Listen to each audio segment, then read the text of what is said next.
what are the 5 ways to build your authority? Now, mind you, this is not an exhaustive list. If I was to go on in this, we would probably end only tomorrow. But I've just picked up the top 5, which I believe are important. The first one being establish that you are a specialist.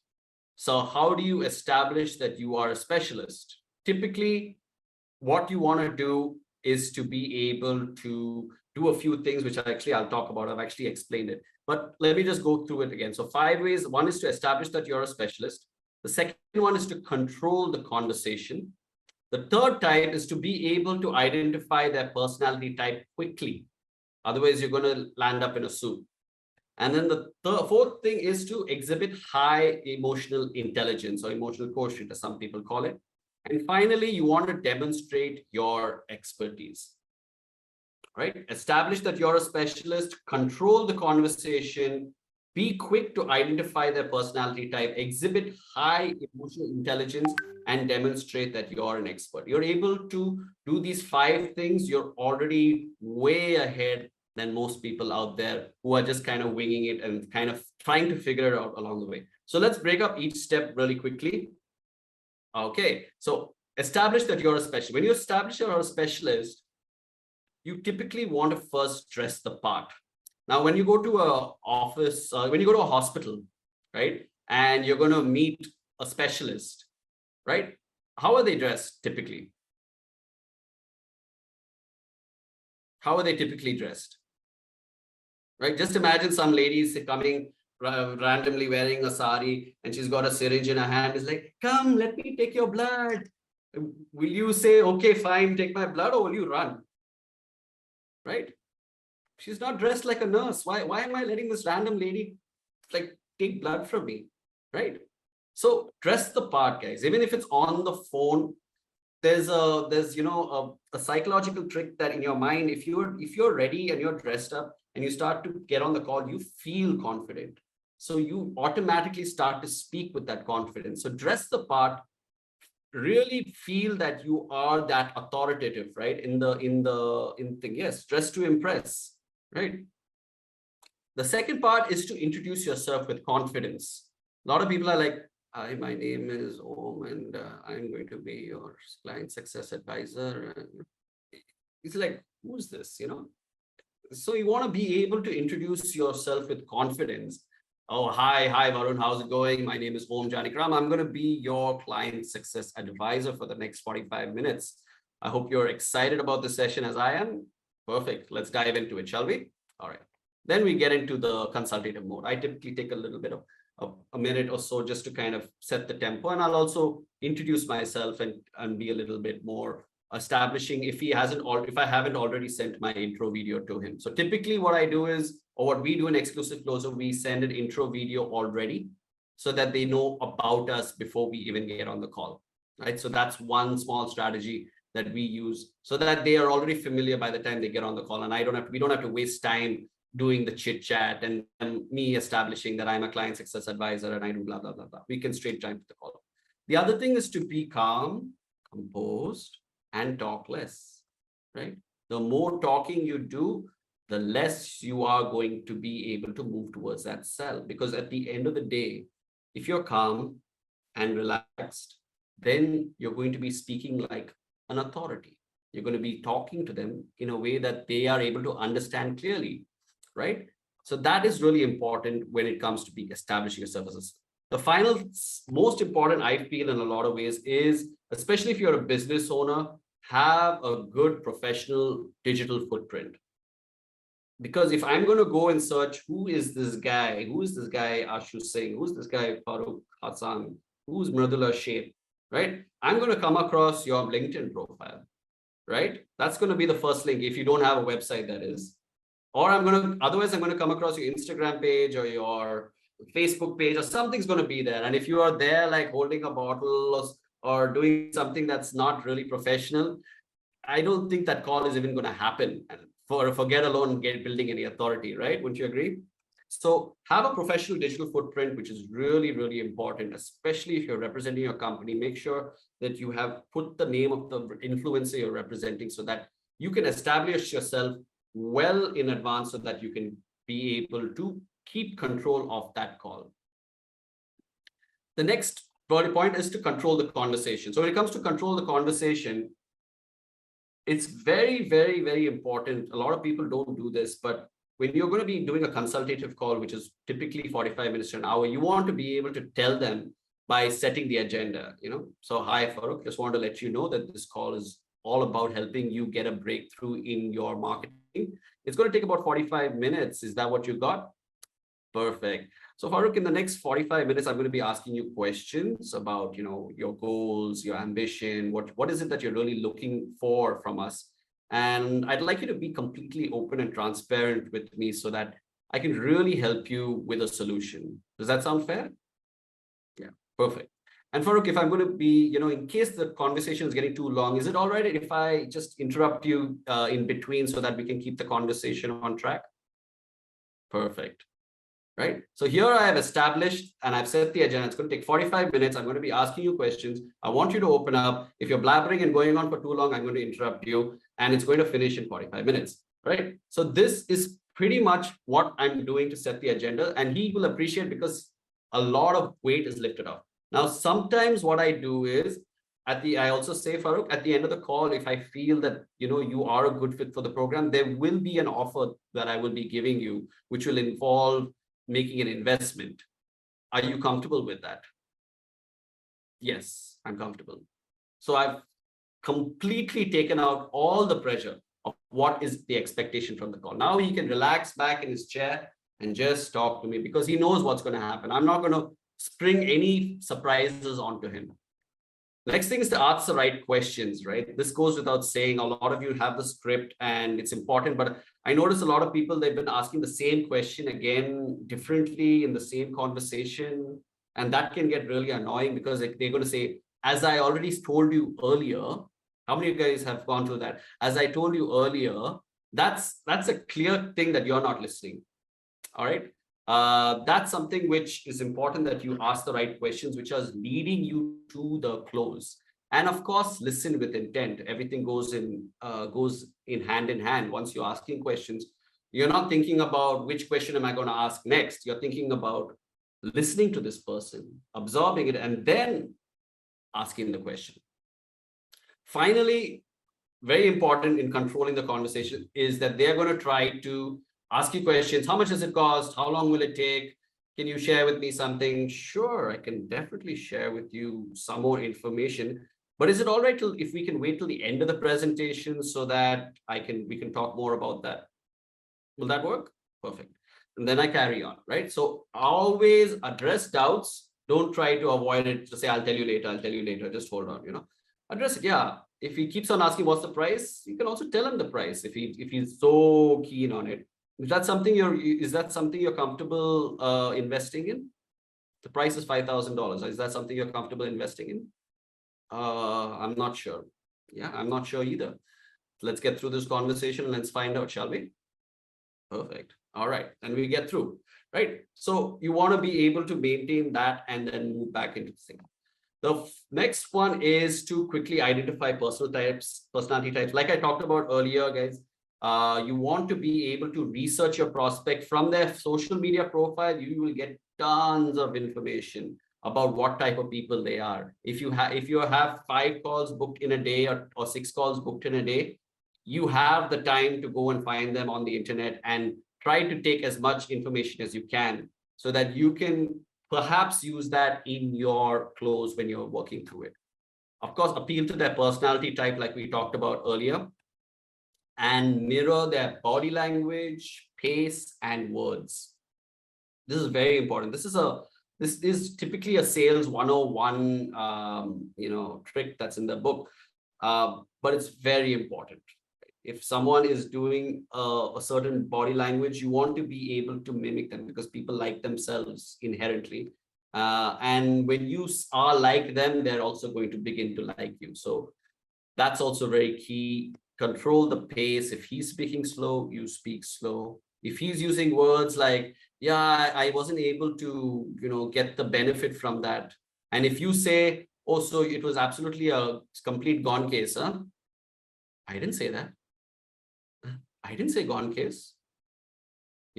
So don't Mirror their words, guys. If you change, I was noticing in a lot of role plays, you guys are using your own words. Use the words that the prospect says so that he can never say, I did not say that. And take notes. Have a pen and a pen and paper and write down exactly what they said in shorthand. All right. Because if you use the wrong words, you're going to lose rapport. Is that making sense? So far making sense, guys? Yeah? Perfect. Let's move on very quickly. Exhibit high emotional intelligence. Now, we could write a book on this. Obviously, there are many books to be read. How many of you are, study emotional quotient over here? Okay, I can see a few people. So this is really all about, being able to have a lot of empathy. And empathy is a huge part in what we do. And if we do not have empathy, there is no way we can close anybody. We should also pick up on subtle cues. So what are subtle cues? Subtle cues are like when people are like getting impatient, or when people are actually starting to become a little sad. You can see it on their face. And when they're becoming a little sad, you want to typically poke them a little bit more so that you can get a little bit more sadder, right? And then after that, you're going to start to get some pain. Right? That's very important, right? You want to control your emotions as well. You don't want to get so excited. You don't want to get like, wow, I got it, woohoo. And then, when they're going to say, we're ready to buy. Yeah, awesome. Let's do this. Ooh, ah. They're going to be like, oh my God.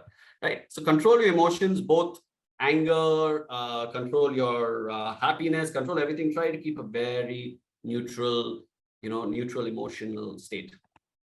Don't assume, judge, or criticize. This is something we talked about in depth yesterday. And then finally, make an offer only if qualified. This goes without saying. Only if there is pain are you able to make them make a decision. Otherwise, they're going to find 100 different reasons to escape from wanting to buy.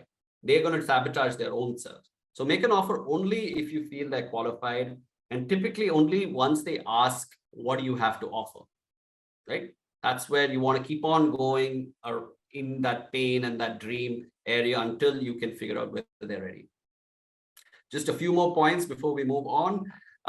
Demonstrate your experience. Now, if you are representing a public speaking coach, I would typically expect you to have a decent, not great, a decent public speaking knowledge, an ability to present yourself as someone who has learned under our mentor or our coach, right? If you are representing a digital marketing person, typically you should have some experience in digital marketing. Is that fair? Is that fair to ask, guys? Even if you don't know, it's always good to research, do your studying, do your homework, and exhibit that in some way or the other, right? And of course, you will get access to the programs and the course and everything like that. But typically, you want to be able to tailor your presentation based on the conversation. Whatever has happened, you want to be able to tell them your personal stories. You want to be able to give them insights on what works. But you don't want to get into the how. All right? When someone's on the call with you and you're trying to explain to them how it works, what it happens, they'll be what we call information fetchers, right? They just want to know, but how will that work? How will that happen? I'm not sure. How will that happen? Is you join the course, it'll happen. Until then, I can tell you what will happen, what you need to do, how you do it. That's the coach's job to do. But I'm here to tell you what needs to be done, right? There's going to be a lot of times when you're going to get confused between the what and how, and you yourself will become the coach. That's not supposed to happen, guys.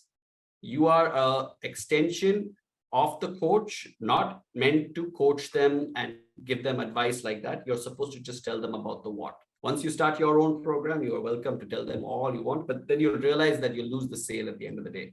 So better not to do that. Have complete clarity on the offering, because if someone asks you about something, there should be no fumbling at all. And at the end, typically, you want to provide them some value, right? So if you can somehow provide them with a roadmap to success, which typically is our solution, right? We will have a strategy breakdown session where we will roadmap. First, you need to do this. This is the what. Do this, and then you will be successful, right? So we give them a roadmap to success. In other words, this is the presentation features and benefits, but it's put out in a way that it's their roadmap success. So these are the 5 ways. I want you all to, I'll just quickly recap over here very quickly. Okay, I have all these things going on here. So establish yourself as a specialist, control the conversation, be quick to identify their personality type, exhibit high emotional intelligence, and demonstrate your experience. So these are the 5 ways. I have just a checklist for you guys because you are getting newly into the program. I built out a checklist which can help you start to become an authority today. All right. And we say this because if we are going to take some of you on, we want these things to be in place very, very quickly. So the first thing is a professional studio photograph. We cannot take selfies. We cannot have, your living room at the back or some roads or whatever. You need a professional photograph of you. I think you've seen some of the people in the group. You can see that they've gone to the studio and they've taken a professional photograph, right? You want to be able to also practice your opening and closing statements, right? This is something which is very important. The first 15 seconds of the conversation and the last 30 seconds of the conversation are most likely going to be the most memorable parts that you're going to have with the prospect. So you want that to be absolutely perfect, right? Then you want to be able to showcase a credible LinkedIn profile and work on your tonality, which is something we're going to be talking about. Aniket and Srini as well is going to be talking about how we can really do this. Now, let me just exhibit something very quickly to you to make you understand why this is important, right? Just imagine I came to this program and I showed you this photograph and I'm saying, communicate with authority. Would you take me seriously? No, right? I mean, if I was going to do some music workshop, yeah, for sure. But communicate with authority and then you're seeing this picture? No, right? You want to see something professional. You want to see something that's got authority in it, right? See the difference, right? If we're able to want to communicate something, everything starts with an image. Look at this, the next one, right? When you're able to see on WhatsApp, you can see Aniket's got a very good profile picture. In his about, he says here who he is and what he does, right? A lot of us, we have helping entrepreneurs and helping coaches and helping certain people. So you want to be able to have that professional picture, not something like this where you're out in the snow and God knows where you are and you want to be the best version of yourself, right? Which one looks better? Who are you going to listen to as an authority? And can I tell you what? This guy is a doctor who you're seeing on the right. He's a doctor, right? I would not go to this guy as a doctor, right? Because I don't feel confident, right? He's out there in the snow and like God knows, right? So if I had seen a proper doctor's picture, yeah, maybe I would have been confident, right? This is what, we are growing, guys. We are growing a team that's looking sharp, that wants to make a great impression. And we want to go out there.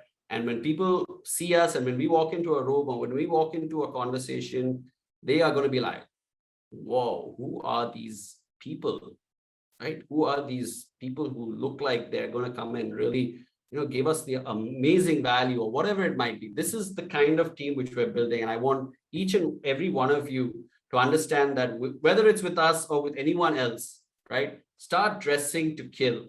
And that way you're going to have an amazing, first impression as an authority. The rest of it is up to you and how after you open your mouth, right? So this is your checklist. Like we said, the photograph is very important. Practice your open and closing statements. We will be talking to you about this very, very in the sessions that we have with you one-on-one. Showcase a credible LinkedIn profile. Look at this profile, right? I come to this profile, I'm like, yeah, okay. And then look at this profile, right? Which profile will you choose, right? You want to be able to have a good profile, featured, have some activity, showcase what sort of thing you've got. You'd obviously want to go with the one which has a more professional look, right?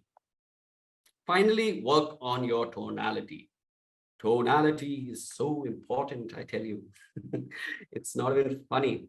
But for that, I would like to bring you Mr. Aniket Kumar to present to you, how we can talk about tonality. But just to quickly recap, the first lesson is being an authority will make prospects listen to you, right? That's the first thing. That's the most important thing when we start about being authority. You need to study all the personality types, right? Whenever you're getting on a role play now, I want you to imagine what personality you're going to be. Don't tell the closer. Don't tell the closer. And at the end of that role play, I want you to ask them what personality did you think I was, and answer. Fine. I'll tell them whether they said yes or no. All right. This is something we used to do in HTC, and it's really helpful because you get to want to identify that as quick as possible and then put down those points over there. Finally, practice the 5 ways to build your authority and get that checklist rolling so that you can start to do that from day one.